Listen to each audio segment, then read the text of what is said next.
Hello കുട്ടീസ്, welcome back to Xylem learning. It's me Anuratna, നിങ്ങളുടെ സ്വന്തം അനു മിസ് ആണ്.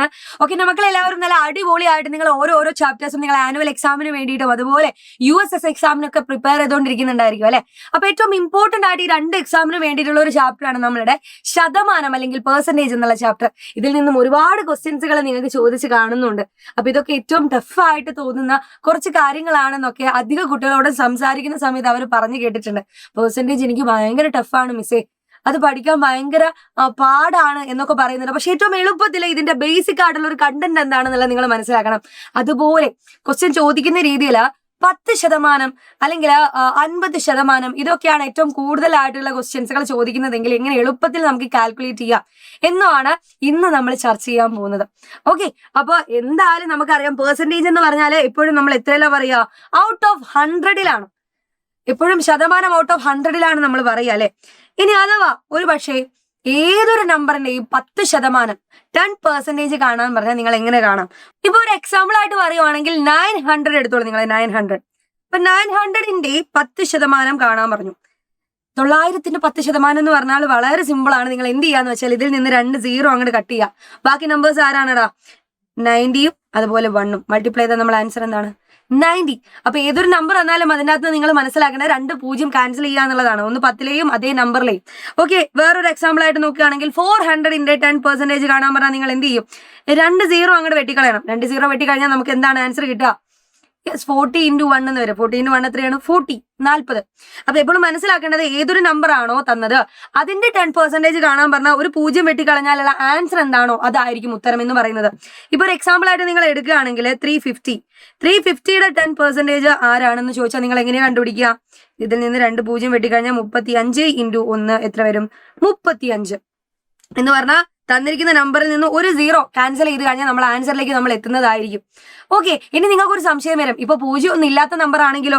ഇപ്പൊ 0 ഇല്ലാത്ത നമ്പർ ആണെങ്കിൽ നമ്മൾ എങ്ങനെ ചെയ്യും എന്നുള്ളതാണ് ഇവിടെ പറയാൻ വേണ്ടി പോകുന്നത്.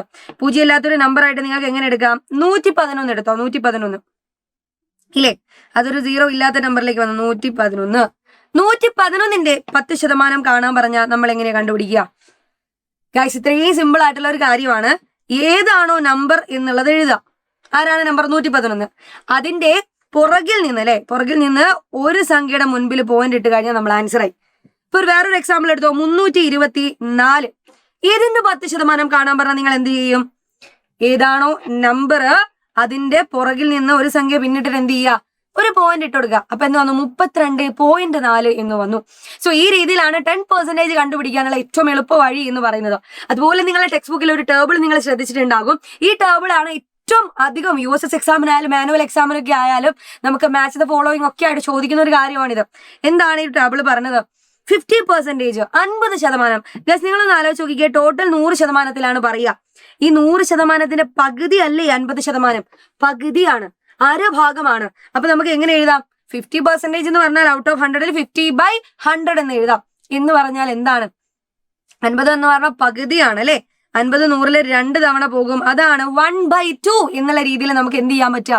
യെസ്, നമ്മൾ 50%-ന് എഴുതാൻ പറ്റുന്നത്. അതുപോലെ തന്നെ 25% എന്ന് പറഞ്ഞാൽ കാൽഭാഗമാണ്. കാൽഭാഗം എന്ന് പറഞ്ഞാൽ 100-ന്റെ കാൽഭാഗം എന്ന് പറഞ്ഞാൽ എങ്ങനെ വരും? 25/100 എന്ന് പറഞ്ഞാൽ 100 25 എത്ര തവണ പോവും? 4 തവണ പോവും. അതുകൊണ്ടാണ് 1/4 എന്നുള്ള രീതിയിൽ എന്ത് ചെയ്തത്? അവിടെ ഫ്രാക്ഷൻ ആയിട്ട് ആ ഒരു പെർസെന്റേജിന് എനിക്ക് എഴുതാൻ പറ്റിയത്. അടുത്ത് നോക്കിക്കേ, 75%, 75% എന്നാ പറഞ്ഞത്. സോ 75%-ന് എനിക്ക് എങ്ങനെ എഴുതാം? 75/100. ഇതാണ് മുക്കാൽ ഭാഗം എന്ന് പറയുന്നത്. 75. അപ്പൊ നോക്കാം, ഇതിന് നമുക്ക് കറക്റ്റ് ആയിട്ട് എന്ത് ചെയ്യാം? 25 വെച്ച് കട്ട് ചെയ്യാം അല്ലെ. 75-ൽ 25 3 തവണയും 100-ൽ 25 4 തവണയും പോകുന്നത് കൊണ്ട് 3/4 ഭാഗം എന്ന് പറയാം. ഇനി അടുത്തതായിട്ട് ഒരു പെർസെന്റേജ് കൂടെ അവിടെ കിടക്കുന്നുണ്ട്, 20%. സോ 20%-ന് ഇതുപോലെ ഏത് രീതിയിൽ ഫ്രാക്ഷൻ ആയിട്ട് എഴുതാം എന്നുള്ളത് നിങ്ങൾ തന്നെ കമന്റ് ബോക്സിൽ പറയണം. സോ ഇതുപോലെ ഏറ്റവും എളുപ്പത്തിൽ നിങ്ങൾക്ക് കാൽക്കുലേറ്റ് ചെയ്യാൻ പറ്റുന്ന ക്വസ്റ്റ്യൻസുകളാണ് നമുക്ക് ടെക്സ്റ്റ് ബുക്കിലൊക്കെയുള്ള എല്ലാ ചോദ്യങ്ങളിലും കൊടുത്തിരിക്കുന്നത്. സോ ആ ക്വസ്റ്റ്യൻ്റെ ഒക്കെ ആൻസർ ഒക്കെ ആയിട്ട് അടുത്തൊരു ക്ലാസ്സിൽ ഞാൻ എന്തായാലും വരുന്നതായിരിക്കും. സോ ഇത്രയും പോയിന്റ്സുകൾ പഠിക്കുക. അതുപോലെ ഇപ്പൊ തന്നിരിക്കുന്ന ചോദ്യത്തിന്റെ ആൻസർ നിങ്ങൾ കമന്റ് ബോക്സിൽ പറയുക. ഓക്കെ, അപ്പൊ എന്തായാലും അടുത്തൊരു ക്ലാസ്സിൽ വീണ്ടും കാണുന്നത് വരെ ബൈ, സീ യു.